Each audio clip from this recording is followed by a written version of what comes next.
one of the leading Republican voices in Congress on foreign affairs issues, especially about the countries where Mr. Snowden wants to seek asylum, Ecuador, perhaps, or Venezuela, or Cuba. Joining us from New York, from New York is Florida Congresswoman Ileana Ros-Lehtinen. Hey, John. Good afternoon. Thank you for joining us on this day. I want to start with this issue that Joe Johns was just talking about. The United States Justice Department says extradite him to Hong Kong. Hong Kong says, oh, he left. Beijing says, oh, he left. Now he's in Russia. There's a question of whether he'll be allowed to move on. What does it say when, my words, you have leading governments like China and perhaps next Russia playing Pontius Pilate, if you will, washing their hands and saying, go along?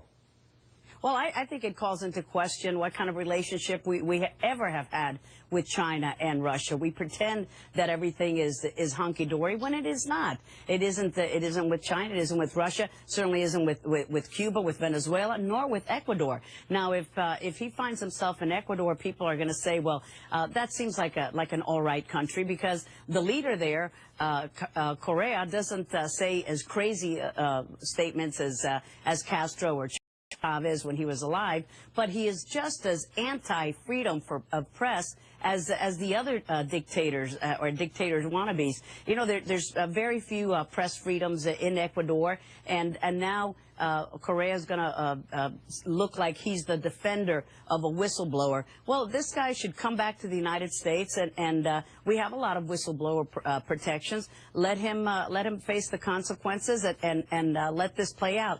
But to go to enemy states, because that is what China, Russia, Cuba, Venezuela, potentially Ecuador, these are countries that don't have the friendliest relations with the United States. But interestingly, I think this is a great point, is that these are countries that violate press freedoms every day, and yet he's seeking political asylum in those very countries where if he were to pull a Snowden in these countries, they'd jail him immediately. Well, his argument through people he's spoken to, including the Guardian correspondent Glenn Greenwald, is that he has no choice at this moment. Let me ask you this question first. You know these countries well. We are told the State Department has reached out saying do not let him in, and if he does arrive there, please expel him and return him to us. Do you have any confidence that that would happen? Or if he's at the Moscow airport, if he's right now getting paperwork from Ecuadorian diplomats, is he gone?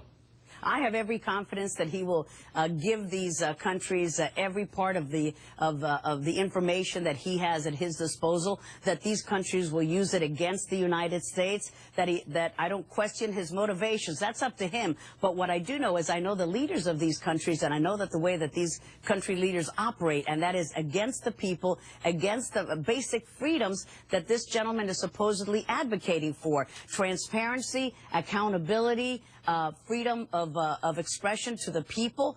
Where in China, in Russia, Cuba, Venezuela, Ecuador do you see those espoused as leading values? They're espoused in the United States. Let him do what he did, and let this process play out. But these countries will use that information that he will undoubtedly give them against us. So I think this is not a public relations nightmare for the problem for the United States. I think this is a national security problem if we don't have these countries cooperate, and they will not. Well, help us understand if you can. I assume you've received some of the briefings. What does he have?